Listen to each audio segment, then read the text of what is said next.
Okay, so let's get started then. I'm just going to wait a couple of minutes to see if anybody joins in, and then I'll start talking. So just to clarify, I'll be talking the flow of this webinar, Webness Day. We'll start off with me explaining the student voice and its importance in my experience with it, and then Jessica will join in and we'll have like an interview kind of conversation, and that's how it will work. So okay, I see some people are in. Let's see if I can see the... Okay. I'll wait just one more minute, just in case.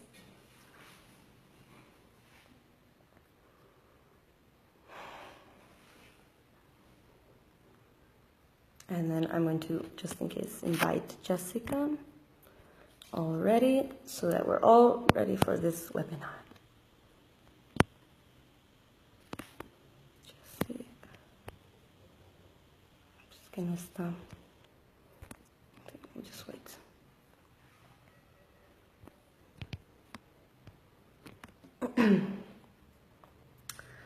Okay, so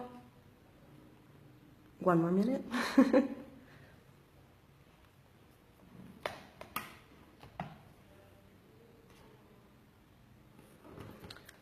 Okay, welcome everybody. My name is Jordy. I'm a student from the US and Mexico. I've experienced both education systems throughout my life. And today I'll be talking about my experience as an exchange student in the Finnish education system, the student voice, and my project, which is based on the two of those. And later on I'll be joined in by Jessica, and we'll have like an interview conversation. And before I start, or I guess just start off, I'll tell you about why I got so interested in education and the student voice. And it happened when I was 17 years old, so about a year ago, when I watched a movie that some of you may know called Where to Invade Next by Michael Moore. And in a certain section of the film, he talks about the Finnish education system, more specifically the homework, the situation with the homework. So how there's hardly any homework in Finland, and that just had me in awe. I was so excited for that. I knew I had to go there. And the reason for this was that I was feeling extremely frustrated at school because at that time I wanted to become a musician. And in order to do that, I had to practice a lot. But homework was getting in the way of that practice time. And if I didn't do that homework, then I would get bad grades. And if I got bad grades, I wouldn't get into college. But then without that practice time, I wouldn't succeed well in the horn, you know? And so I was just absolutely frustrated with that part of my education. And so I started doing a lot of research about the Finnish education system, crowdfunded my way, and then started my exchange there.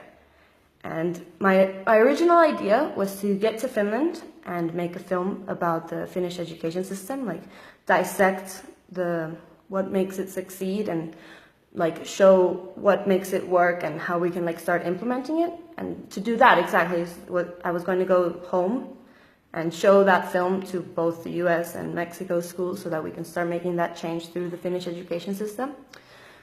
But when I was there, as an exchange student, I had the opportunity to talk to students from all around the world. And I realized that almost all of the exchange students had gone to Finland because of education. And I thought that was huge. I mean, how is it that so many students are basically trying to escape their education system from their home countries to experience something new, something innovative, something fresh and nice that's student-centered, and their home countries aren't doing anything about it. No big change is being made worldwide, sorry. And so I wanted to shed a light on that. And so I changed my whole project idea to base it on that. And I named it The Student Voice. So I got together a team. At that time we were Cherry from Hong Kong, Armel from France, Rodrigo from Costa Rica, Julieta from Argentina, Liana from Belgium, Mitya, who at that time was from, at the time of the project was from Finland, and then me representing Mexico and the US. And we began talking to students.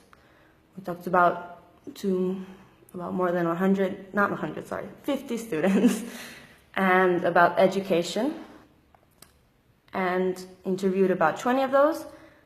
However, only ended up using 5 of those interviews in our final film, which you will be able to see later. I'll post it later on in the either comments or in a separate post. And the reason we only used 5 of the 20 interviews was because we noticed that a lot of students had never really thought about education enough to develop an opinion on it. I mean, most students nowadays just think that school is a stepping stone to get to their future life, you know, to their career path or whatever they want to do ahead. And they don't consider that even though they're unhappy, that it's, that there could be something else. We actually have a quote, a comment on our YouTube video when we just published the video. Here, I will show it to you now on my computer. And I'll read it to you here. Wow, it really inspires me to change something. I always thought that being unhappy was a part of school. But you opened my eyes. We are supposed to be happy and enjoy our lives every single moment. And that is just the climax of our project. That was really what we were trying to accomplish. Students cannot accept unhappiness as the right path to get ahead, We have another interviewed girl from France. Her name is Leah. And she talks about how, in life you're supposed to be happy. And how is it that in school, that place where you're supposed to be prepared for your real life, you're unhappy there. It doesn't make sense. And it's really true. I really don't believe that we should be unhappy at school. I have another interview with a girl from Finland named Hannah, who answers my question. She says that the reason that most students haven't thought about education, have never developed this opinion on it, nor want to change it, is because the current system doesn't promote critical nor creative thinking. And so therefore, neither we've thought about it nor we know how to change it. And it's true. However, those who have managed to still develop these skills despite school and education, who because of this feeling of unhappiness and feeling unsatisfied, they develop a sense of wanting to change it. And you know what I mean. These specific students who have a voice about education are the ones that most matter, are the ones that need to be listened to. For example, the 5 that we included in the interview. And I really love these 5 interviewed students because they're just students, and yet they have these great big opinions and ideas about education that I've heard adults and professionals say. I've heard some of the things they said I even heard at the HundrED Innovation Summit. And these are just students. They never studied education, but they live education. It is for them. And so we need to give students a bigger voice. I always say that education is for the students, so we should be asked about it. There's actually another quote on the HundrED research report that says, there are 2.2 billion children in the world, and no one is really asking them how they can make learning better. That's a waste of an opportunity. Given the number of children we've got and the circumstances of the world, it's very hard to not see education being transformed by children rather than for children. And that's what I believe. And so that is my view on the student voice. You can see my project below later on. And now let's see if I can get Jessica in here to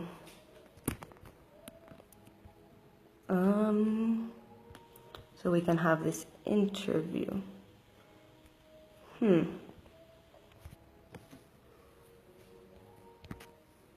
Sorry, technical difficulties, but is there any questions out here? Any questions at all? Let's see.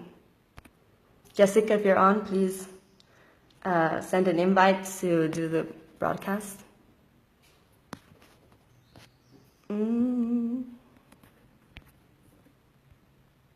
Maybe she's late. I know she had something to do now. But is there any questions? I will answer now questions.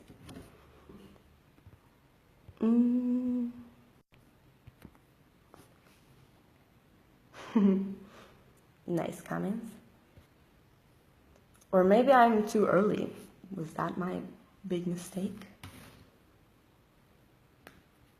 We'll see.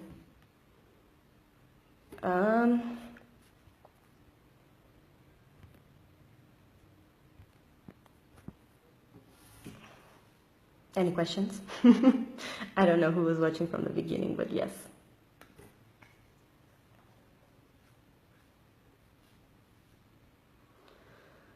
I was really nervous, so sorry if I was like stuttering.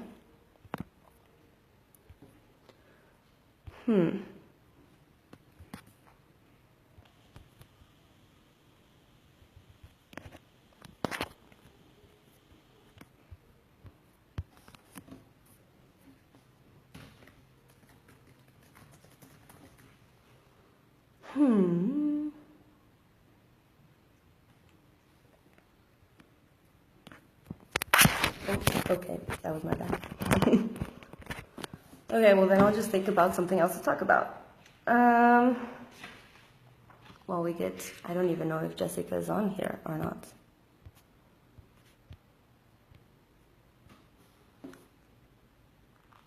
Oh, what are some things students want to change in education? Thank you for that question, Debbie. Students, it really depends on the student and the country they've come from. But a lot of students don't agree with homework and exams and grades. We don't believe in learning for a grade rather than learning for yourself or learning for the test. I have my favorite quote is by a guy from Colombia named Juan Felipe. He says that we are students of the 21st century with teachers of the 20th century and an education system of the 19th century. And so the students really just want change. You know, how can we how can we expect to be helped to succeed in the real world, in the life ahead and our future, if we're still using a system that is based in the past? And so it's just those little changes. Also, I have another girl, Carolina from Spain, who wants teachers to have more respect, more recognition in society. Their job is such an important thing, you know, they have this huge power to transform and change the hearts of students everywhere, and yet they are not respected. You know, it's here in Mexico, and I think she told me in Spain also, it's considered like a bad job to be a teacher. And you know, if you're a teacher, it's because your first option, you know, what you really wanted to be didn't turn out as you wanted, and you just ended up as a teacher. It's bad luck. And it shouldn't be that way. It should be a profession that everybody believes in and admires and respects. And that's really what we believe. I'll try to think. You can see it in my video. I hope you've seen it. And then, any other questions? We have a comment here that says, "Hi Jordy from Corrales, New Mexico. Don't worry, be happy, great idea, strive for happiness." Really cute.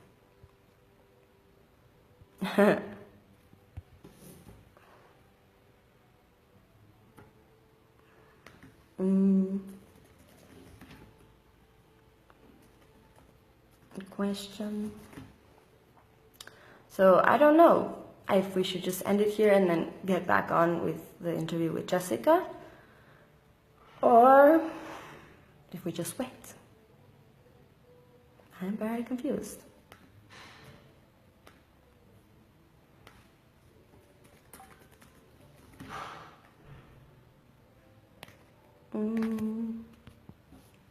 Any other questions that anybody has? Oh, that's a great question. So how do we monitor a student's progress without tests? That is a difficult question. I mean, some could tell you that it's self-evaluation could be the key. Oh, as teachers? Okay. Like students having them self-evaluate from a very young age, so it becomes a culture of self-evaluating and being able to recognize what you understand and what you don't understand. But also just overall asking questions to see if to see if the students have learned something deep, have developed a deep learning of the subject. For example, my history class, the purpose of my history class wasn't just to learn history, the past, you know, to memorize that. It was to learn our history and then realize how that history has affected our current society. Well, how is it that the past reflects our present? And so our teacher would ask us, you know, like, what point in history does it reflect the current state of Mexico? Or one day we just went out for a walk with the class, and the teacher expected us, the history teacher, expected us to see our surroundings and be able to think of history through that. Really depends on each student. It is a very difficult topic to get completely rid of tests, but I know that there's possibility, and I'm still hoping for innovation, and there are already great innovations, but I don't believe that a test can fully prove that somebody has learned something. It shows you that they were able to memorize it at the moment and then repeat it, but it doesn't prove true learning, you know? Thanks, Debbie, for the questions. You're my hero. Anything else?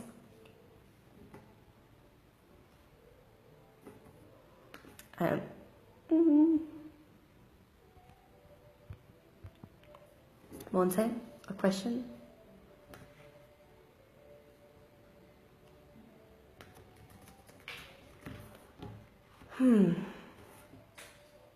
Welcome. So, welcome, Derek, also. I think you guys missed the beginning of my whole thing. But any questions you have about Student Voice, if you've seen the project, so Derek, if you've seen the film, any questions you might have about anything that they said or that I've commented.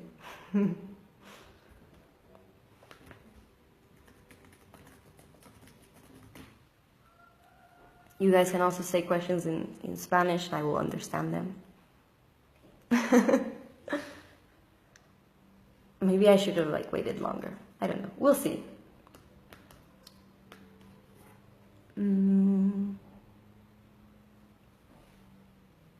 So I'm gonna give it 5 more minutes, and if no other questions or if Jessica comes on, then I will stop, I suppose. And then maybe I'll come back a little bit later with Jessica for the interview. Let's hope for the best. But thank you guys for watching so far and for your comments.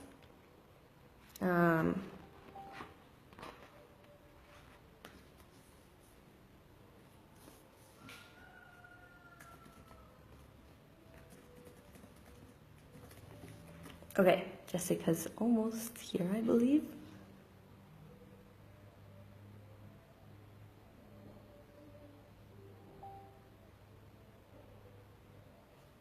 Okay, I did get the time wrong. Okay.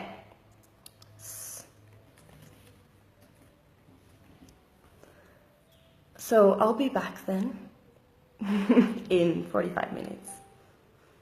And we'll have the interview with Jessica. So thanks everybody for watching, and then I'll be right back.